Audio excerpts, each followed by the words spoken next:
24 जून 2026 शाम 6:04 वेनेजुएला। यह एक आम शाम थी।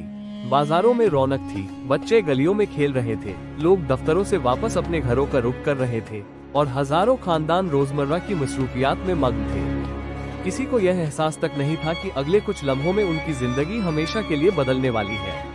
अचानक शाम 6:04 पर जमीन ने शदीद झटके लेना शुरू किए। इब्तिदा में लोगों को लगा शायद मामूली जलजला है, लेकिन चंद ही लम्हों में झटकों की शिद्दत इतनी बढ़ गई कि इमारतें बुरी तरह हिलने लगी।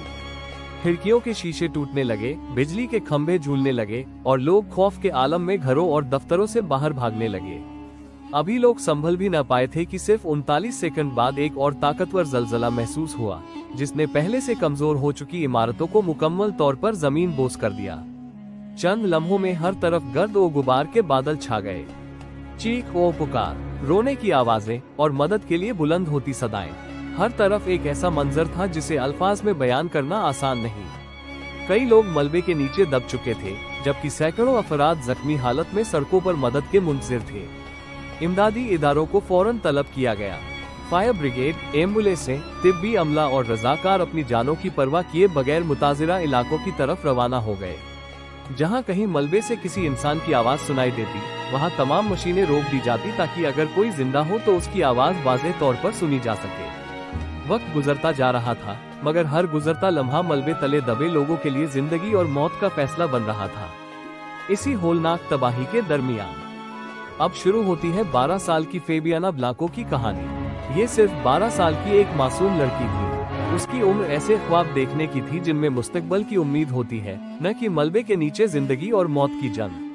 जल्जले के वक्त फेबियाना अपने घर में मौजूद थी। अचानक आने वाले शदीद झटकों ने पूरी इमारत को हिलाकर रख दिया। उसे कुछ समझने का मौका भी न मिला कि चंद ही लम्हों में पूरी इमारत उसके ऊपर आ गिरी। चारों तरफ अंधेरा छा गया। गर्द और गुबार से सांस लेना मुश्किल हो गया। कंक्रीट के भारी टुकड़ों के दरमियान वो बुरी तरह फंस चुकी थी। उसने बार बार मदद के लिए आवाज दी, मगर बाहर सिर्फ खामोशी थी। वक्त गुजरता रहा, कई घंटे बीत गए। भूख और प्यास बढ़ती जा रही थी, मगर फेबियाना ने हिम्मत नहीं हारी।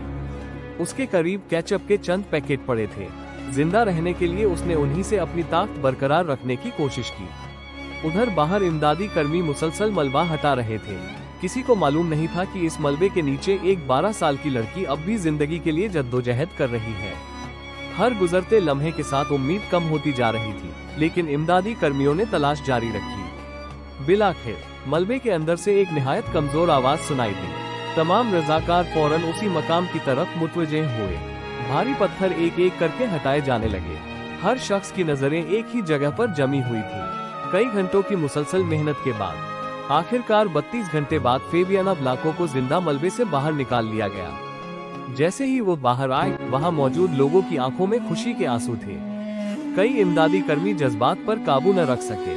किसी ने अल्लाह का शुक्र अदा किया और किसी ने खामोशी से आसमान की तरफ देखकर दुआ की। फेबियाना की नजात इस होलनाक सानिहे के दरमियान उम्मीद की एक रोशन किरण बन गई। लेकिन अफसोस, हर किसी की किस्मत फेबियाना जैसी नहीं थी। हजारों खानदान अब भी अपने प्यारों की तलाश में मलबे के इर्द गिर्द बेबसी से खड़े थे और कई घरों में खामोशी हमेशा के लिए उतर चुकी थी। मलबे के नीचे दबे लोगों की तलाश दिन रात जारी रही। इमदादी कर्मी जानते थे कि हर गुजरता लम्हा किसी न किसी जिंदगी के खत्म होने का सबब बन सकता है, इसलिए वो शदीद गर्मी, गर्द और गुबार और मुसलसल आफ्टरशॉक्स के बावजूद एक लम्हे के लिए भी नहीं रुके। कई मकामात पर लोग अपने हाथों से मलबा हटा रहे थे। कोई अपने बेटे को पुकार रहा था, कोई अपनी माँ को आवाज दे रहा था और कोई सिर्फ इस उम्मीद पर खड़ा था कि शायद अगले ही लम्हे उसका अजीज जिंदा बाहर आ जाए। लेकिन हर जगह खुशखबरी नहीं मिल रही थी। जहाँ कहीं कोई जिंदा इंसान मिलता, वहाँ खुशी की लहर दौड़ जाती और जहाँ किसी की लाश बरामद होती, वहाँ हर आंख अश्कबार हो जाती। इस सानिहे ने पूरे वेनेजुएला को सोग में मुब्तला कर दिया। अस्पताल जख्मियों से भर चुके थे। डॉक्टर, नर्सें और तिब्बी अमला मुसलसल कई घंटे बिना आराम के जख्मियों का इलाज कर रहे थे। खून की शदीद जरूरत थी, दवाइयाँ कम पड़ रही थी और हर गुजरते लम्हे के साथ नए जख्मी अस्पताल पहुँच रहे थे। मुताजिरा इलाकों में हजारों अफराद ने अपने घर खो दिए। कई खानदान खुले आसमान तले रात गुजारने पर मजबूर थे, क्योंकि मुसलसल आने वाले आफ्टरशॉक्स के खौफ से कोई भी दोबारा अपनी इमारत में दाखिल होने की हिम्मत नहीं कर रहा था। सरकारी इदारों और रज़ाकार तंजीमों ने RZ पनाहगाहें कायम की, जहां मुतासिरीन को खाना, पानी, दवाइयां और दूसरी जरूरी चीजें फराहम की जाने लगी। ज्यों-ज्यों रेस्क्यू ऑपरेशन आगे बढ़ता गया, तबाही की असल तस्वीर भी सामने आती गई।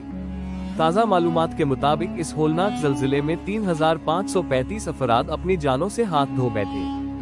16,740 से ज्यादा अफराद जख्मी हुए, जबकि तकरीबन 18,000 अफराद बेघर हो गए, जिनमें से हजारों आज भी RZ पनाहगाहों में जिंदगी गुजार रहे हैं। ये आंकड़े सिर्फ गिनती नहीं, बल्कि हर एक अदद के पीछे एक खानदान, एक ख्वाब और एक पूरी जिंदगी की कहानी छिपी हुई है। कुदरती आफतें हमें हमेशा ये याद दिलाती हैं कि इंसान चाहे कितनी ही तरक्की कर ले, कुदरत के सामने वो आज भी बेबस है। लेकिन ऐसे मुश्किल वक्त में एक चीज कभी खत्म नहीं होती, और वो है इंसानियत। यही इंसानियत थी जिसने इमदादी कर्मियों को दिन रात मलबे में काम करने की हिम्मत दी। यही इंसानियत थी जिसने डॉक्टरों को कई घंटे मुसलसल जख्मियों का इलाज करने पर आमादा रखा। और यही इंसानियत थी जिसने आम शहरियों को भी एक दूसरे की मदद के लिए मैदान में ला खड़ा किया। फेबियाना ब्लाको की नजात आज भी इस सानिहे की सबसे रोशन यादों में से एक है। उसकी जिंदगी इस बात का सबूत है कि जब तक सांस बाकी हो, उम्मीद भी बाकी रहती है।